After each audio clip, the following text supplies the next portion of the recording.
Hello guys, आज का part 5 बहुत इंटरेस्टिंग होने लगा है। जानिए हमारे साथ। रमेश ने इसे तफसील से बताते हुए खरगोश की तरह अपने दांत निकालते हुए कहा। तो इहान को इसकी इस हरकत पे हंसी आई। अच्छा बताओ, अभी क्या लगता है तुम्हें, वो कैसे रिएक्ट करेगी, हैप्पी या एंग्री? कहीं नाराज हो गई तो? रमेश ने फिर से सवाल किया। ऑफ कोर्स बहुत खुश होगी वो। आफ्टर ऑल वो भी चाहती है मुझे, इहान ने बहुत यकीन से कहा। वो और अगर इसने शादी करने से इनकार कर दिया तो? वो इनकार नहीं करेगी, मैं इसके दिल की बात जानता हूँ। रमेश के एक और सवाल पे इसने फिर से पुरस्मात लहजे में जवाब दिया। चलो मान लेते हैं कि वो राजी हो जाएगी, तो फिर आगे का क्या सोचा है? अपने घर वालों को कुछ नहीं बताओगे क्या? रमेश ने फिर से पूछा। फिलहाल इस बारे में मैंने कुछ नहीं सोचा। और ये क्या तुमने सवालों की बरसात किए जा रहे हो? चलो कार से बाहर निकलो, तुम्हारा घर आ गया। इहान ने कार को ब्रेक लगाते हुए सिर्फ घूर के देखते हुए कहा, ओके गुड नाइट, बाकी बातें परसों करेंगे, क्योंकि कल का सारा दिन तो तुम अपनी छोटी मीठी हरखुशनी के साथ गुजारोगे। रमेश कार से बाहर निकलते हुए शरारत से बोला, और इससे पहले कि इहान कुछ कहता वो वहाँ से फरार होते हुए अपने घर में दाखिल हो चुका था। रमेश के बच्चे, इहान ने दांत बीचे। छोटी मीठी खरगोशनी, जेरे रब दोहराते हुए वो खुद मुस्कुराया। ओहो, ये क्या बोल रहा हूँ मैं? वो मेरी खली बनी है, ना कि कोई खरगोशनी। इस रमेश को तो बताऊंगा मैं।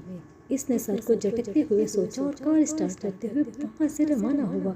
वो फास्ट ड्राइव करते हुए कुछ ही मिनट में अपने घर के बाहर पहुंच चुका था।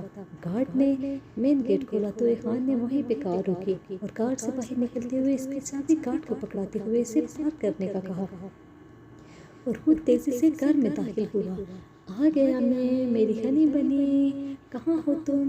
जानम, आयला। वो लॉन्च में दाखिल होते ही आयला को पुकारने लगा, लेकिन आयला की कोई आवाज़ नहीं आई। पूरे घर में खामोशी छाई हुई थी। वो रोज़ वहीं पे बैठी होती थी, लेकिन आज इसे वहाँ न पाकर इसे फिक्र हुई। वो किचन की तरफ बढ़ा, लेकिन वो किचन में भी नहीं थी। वो तो अपने कमरे की तरफ भागा कि शायद वो वहाँ हो। इसके चेहरे का रंग उड़ चुका था।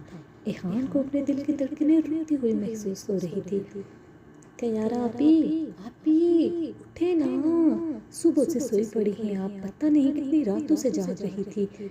जो सारी नींद आज ही पूरी कर रही हैं। टीशा काफ़ी देर से इसे जगाने की कोशिश कर रही थी, लेकिन कयारा नींद के मजे ले रही थी। वो वाकई 2 रातों से जाग रही थी, इसीलिए सुबह से बेखबर नींद में थी। लगता है ये ऐसे नहीं जागेंगे, कुछ और करना पड़ेगा। ही टीशा ने शरारती अंदाज में सोचते हुए दांत निकाले।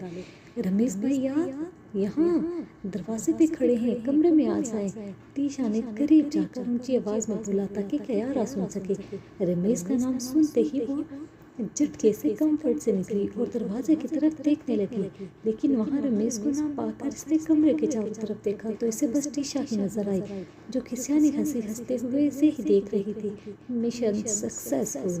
ही याहू, अभी जाकर दादू को बताती हूँ कि कयारा आती जाग चुकी हैं ताकि वो डिनर लगाएं, क्योंकि मेरे पेट में तो भूख से चूहे दौड़ रहे हैं। कयारा को कंफर्ट से निकलते देखकर टीशा उछलते हुए बोली, लेकिन कयारा की होनहार निगाहें खुद पे पाकर इसके सांस अटकी और इससे पहले कि कयारा इस पे चीखती फूंकते ही पाल वहाँ से भाग निकली। कयारा अपने गुस्से को जब्त करती हुई कंफर्ट को साइड में करती बेड से उतरी, वॉशरूम की तरफ बढ़ गई।